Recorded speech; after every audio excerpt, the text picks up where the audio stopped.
Labvakar jūsu mājās, EVTN ēterā ziņas jaunas nedēļas sākumā, studijā Ģirds Linda. Piektdien atklātas Ziemas olimpiskās spēles, taču sestdien Milānā tūkstošiem cilvēku protestēja pret Ziemas olimpiskajām spēlēm, un neliela daļa protestētāji iesaistījās sadursmēs ar policistiem.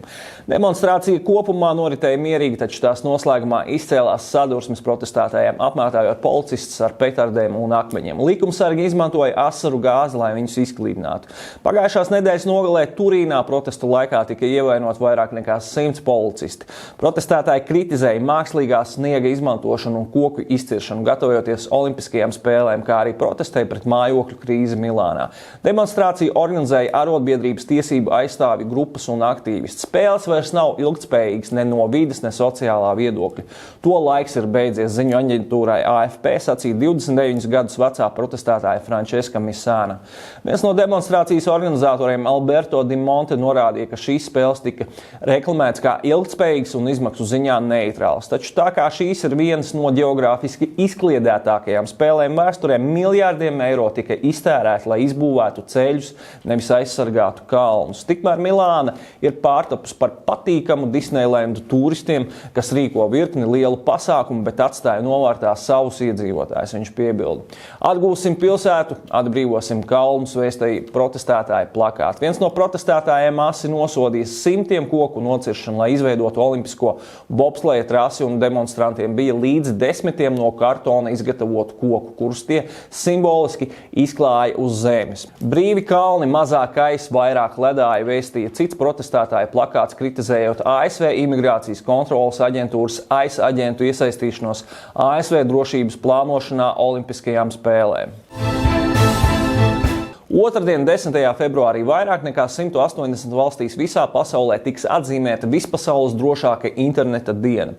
Šī starptautiskā iniciatīva veltīta atbildīgai, gudrai un drošai tehnoloģiju izmantošanai. Drošākā interneta dienā un visu februāri Latvijā, Eiropā un citur pasaulē notiks izglītojoši pasākumi un aktivitātes. Latvijā galvenais notikums būs izglītības konference Dialogs ar mākslīgo intelektu, kas norisināsies 10. februārī no 10 līdz 15. Fórums Cinemās Rīga. Pirmo reizi Latvijā konferencē notiks Tjūringa tests, ko 1949. gadā radīja datorzinātnes pamatlicējs Alans Tjūrings, lai pārbaudītu, vai cilvēki spēj atšķirt mākslīgo intelektu no cilvēka komunikācijas. Izmēģinot Tjūringa testu, uz jautājumiem atbildēs mākslīgā intelekta programmas un Latvijā pazīstami cilvēki – aktieris, politiķi, žurnālists un digitālā satura veidotājs. Tāpat teju 300 konferences dalībnieki, pedagogi un skolēni centīsies noteikt, kura atbilde pieder kādai no minētajām personībām, bet kura ir mākslīgā intelekta ģenerēta. Konferences otrajā daļā mākslīgais intelekts cilvēku radīts spēks. Eksperti analizēs jomas, kurās mākslīgais intelekts jau šobrīd būtiski ietekmē. Konferenci atklās izglītības un zinātnes ministra Dace Melbārde. Tajā piedalīsies viedās administrācijas un reģionālās attīstības ministrijas valsts sekretāra vietnieks digitālās transformācijas jautājumos Gatis Ozols, pētnieciskā žurnāliste Inga Spriņģe, vēsturnieks Gatis Krūmiņš un valsts policijas kibernozieguma apkarošanas pārvaldes tehnoloģiju un pētniecības nodaļas pārstāvis. Vairāk nekā 100 skolas, bibliotēkas un jauniešu centri drošāka interneta dienā aktīvi organizē arī savus pasākumus. Nākamajai ziņai virsrakstu varētu likt arī, ka melnajiem vanagiem būvēs līgzdiņu. Tā varētu teikt par sekojošu ziņu. Piektdien, 6. februārī militārajā bāzē Lielvārdē norisinājās svinīgā piemiņas kapsulas iemūrēšanas ceremonija, iezīmējot jauna Black Hawk helikopteru tehniskā angāra un laukuma būvniecības uzsākšanu, informēja aizsardzības ministrijā. Jauna tehniskā angāra un laukuma būvniecība ir svarīgs solis mūsu gaisa spēku stiprināšanā. Pēc būvniecības pabeigšanas angārs primāri kalpos kā mājvieta Black Hawk helikopteriem un tā personālam. Vienlaikus tas būs pielāgots arī esošo un nākotnē plānoto lidaparātu apkopēju un remontiem, informē aizsardzības ministrs Andris Sprūds. Vidējās klases helikopteru nomaiņas projekta ietvarā, kur Latvija iegādājās 4 Black Hawk helikopterus, tika identificēta vajadzība pēc atbilstošas infrastruktūras helikopteru eksploatācijas vajadzībām. Tādējādi lemts par jaunu tehniskā angāra un laukuma izbūvi militārajā bāzē Lielvārde. Izstrādājot angāra tehniskās prasības, aizsardzības nozara konsultējās ar sabiedrotajiem, kuri jau izmanto šādus helikopterus. kā arī vadījās pēc Eiropas un NATO apstiprinātajiem standartiem, kas nosaka prasības gaisa kuģu apkopes un remonta organizācijai. Apsildāmais angārs būs paredzēts helikopteru izvietošanai, remonta darbnīcām, noliktavām un nepieciešamajam aprīkojumam. Tāpat tur atradīsies darba telpas personālam. To varēs izmantot ienākošo vienību atbalstam. Līgums par būvniecību noslēgts 2025. gada jūnijā ar uzņēmumu Sijām Aprī būve, un kopējās izmaksas veido vairāk nekā 13 miljonus eiro. Atbilstoši plānam, angāru paredzēts nodot eksploatācijā 2027. gada februārī.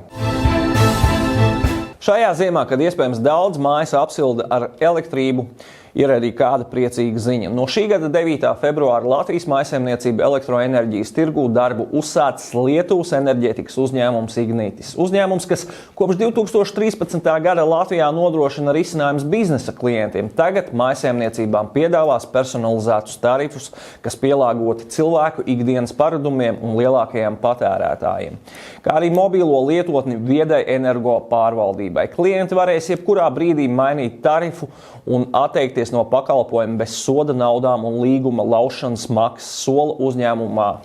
Ignitis ir izstrādājis 4 tarifu plānus. Saistībā ar partiju stabilitātei prokuratūra varētu vērsties tiesā. Pirmdien Latvijas radio sacīja ģenerāla prokurors Armīns Meisters. Ģenerāla prokuratūra gada sākumā pabeidza pārbaudi par partijas stabilitātei darbības atbilstību, politisko partiju likuma prasībām un izteica partijai brīdinājumu. Partija jau paziņojas, ka nepildīs ģenerāla prokuratūras brīdinājumā izteiktās prasības un ir gatava, ka tiks pieņemts lēmums par partijas likvidēšanu, pret kuru politiskais spēks savukārt būšot gatavs tiesāties. Meisters Latvijas radio sacīja, ka prokuratūra izvērtēs partijas viedokli par ģenerāla prokuratūras brīdinājumu. Visticamāk, prokuratūra vērsīsies tiesā. Modelējot situāciju, Meisters pieļāva, ka tad, ja tiesa pievienosies prokuratūras viedoklim, tā var apturēt partijas darbību uz pusgadu un uzdot izpildīt prokurora brīdinājumā noteiktos uzdevumus. To nepildīšanas gadījumā partija tiks slēgta.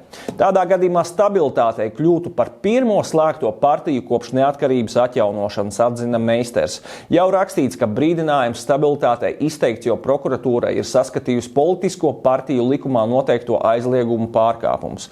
Likuma normas paredz, ka partijai tās darbībā aizliegts vērsties pret Latvijas vai citu demokrātisku valstu neatkarību, teritoriālo nedalāmību, izteikt vai izplatīt priekšlikumus par Latvijas vai citas demokrātiskas valsts iekārtas vardarbīgu grozīšanu, kā arī aicināt nepildīt likumus. Sestdienas vakarā Latvijas sabiedriskā mēdīju dziesmu konkursa Supernova otrajā pusfinālā tika izraudzīti vēl 5 pretendenti, kas sacentīsies par iespēju pārstāvēt Latviju Eirovīzijas dziesmu konkursā. No otrā pusfināla Supernovas finālā iekļuva Atvara, Legzdiņa, Roberta Oks, Krisija ar dziesmu Take It un Miks Galnovskis ar dziesmu Cruel Angel. Pirmie 5 Supernovas fināla dalībnieki tika noskaidroti pirms nedēļas. Konkursa finālā no pirmā pusfināla iekļuva Kaut Kaili, Demantra, Emīlija, Tikaša Sakama un Elpo. Dziesmu un izpildītāju iekļūšanu konkursa pusfinālā noteica LSM izvēlētā žūrija, kurā ir Latvijas mūzikas industrijas pasākumu jomas un televīzijas pārstāvi, kā arī ārvalstu profesionāļi. Supernovas fināls jau 14. februārī Valentīna dienā. Finālā uzvarētājs iegūs iespēju maijā pārstāvēt Latviju Eirovīzijas dziesmu konkursā Austrijas galvaspilsētā Vīnē. Jāpiebilst, ka vairākas valstis šogad boikotēs Eirovīziju saistībā ar to, ka tajā tomēr arī šogad pielaista dalībai Izraēlu. Turpinājumā par sportu. Latvijas sportists Kristers Aparjots svētdien Cortīnā Dampeco olimpisko spēļu sacensībās kamaniņu sportā izcīnīja 4. vietu, bet Gins Bērziņš bija 10. vietā. Aparjots no uzvarētāja atpalika gandrīz pusotru sekundi, bet labākais trīnieks palika pussekundes attālumā. 1., 2. un 4. braucienā Aparjots bija 4., bet 3. pēc neveiksmīgā starta uzrādīja 1/7 rezultātu, kas ietekmēja cīņu par kādu no medaļām. Šobrīd laikam tā pirmā sajūta tāda, kad nebija pelnījis laikam īsti līdz galam, jo, kā es parasti saku, olimpiskās spēles ir kaut kas īpašāks. Tās nav parastas sacensības un tie ir 4 braucieni.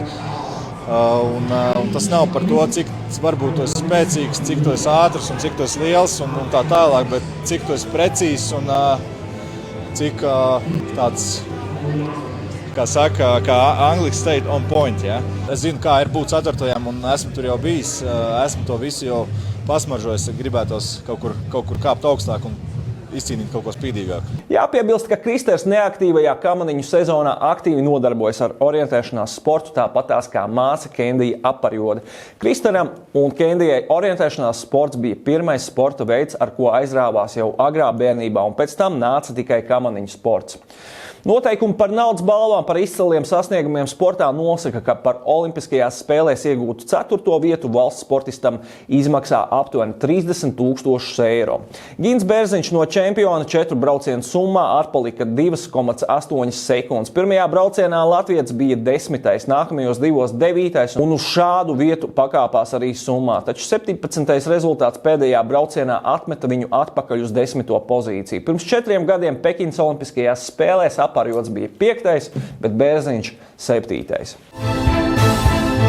Teicamu sniegumu nodemonstrēja Latvijas biatlona izlase, debitējot Olimpiskajās spēlēs jauktajā pārstafetē un izcīnot 12. vietu.